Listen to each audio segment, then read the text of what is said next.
We've often been told that having a range of colors on our plate is one way to ensure healthy eating.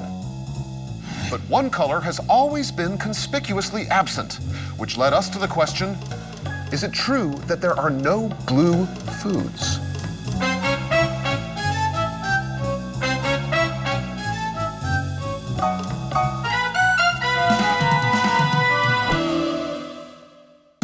Megan Miller from Popular Science Magazine is here to help us find out.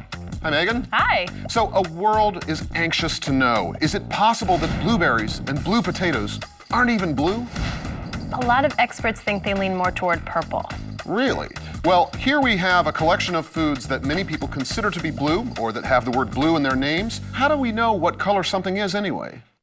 We use this gadget, which is called a spectrophotometer. White light is comprised of all the colors in the spectrum.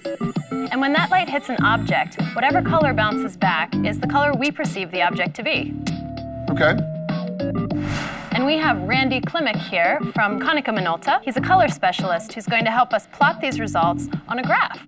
You can see our graph here has the full color spectrum with true blue at the bottom. And the closer to the bottom of the graph these readings come, the bluer our objects really are. All right, let's take some readings. How about we start with blueberries? Great idea. That little white flash means we took a reading. So Randy, plot that on the graph for us, please. Wow, the blueberry actually does not go very far down into the blue area of the chart at all.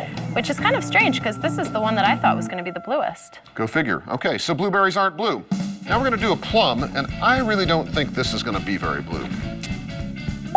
Ooh, purple. All right, well, these are bilberries, which are a European berry similar to blueberries in America. Okay. Bilberries, also not very blue. Much less blue than the blueberries. Okay, this is a blue crab, and I have to say, parts of this crab look really blue to me. Yeah, let's try the very bluest part on his claw right here. Okay, well, that's our bluest thing yet. It does also inch over into the green area, which makes sense. You can see some olive tones in those claws. Right. Okay. All right, here we have some beautiful big shrimp that have tails that look like a nice royal blue to me. Oh. The shrimp are pretty blue also, more blue than blueberries. Now these are sardines, and from the top anyway, they do look blue to me. Okay, so the sardines aren't that blue. All right, here, the famous Peruvian blue potato. Famous, huh? I think it's purple. Aha, that is pretty purple. Almost as much as the plums. Somebody ring up Peru. We gotta change it to the purple potato. All right, now these are blue corn tortilla chips. The tortilla chips are not very blue. And then finally, this one I think is just kind of funny. It's blue cheese. Yeah, the mold is somewhat blue. Most of the cheese is white.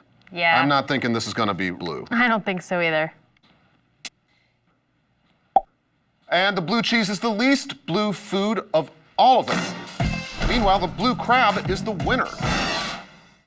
But keep in mind, Ted, that you can really see just how far from true blue these foods really are. But we still don't know why no food is really true blue.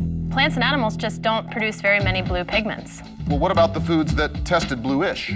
There's actually no blue pigment here. These foods contain a compound called anthocyanin, which is actually red, but can appear blue according to certain environmental factors like pH. Why is it so rare?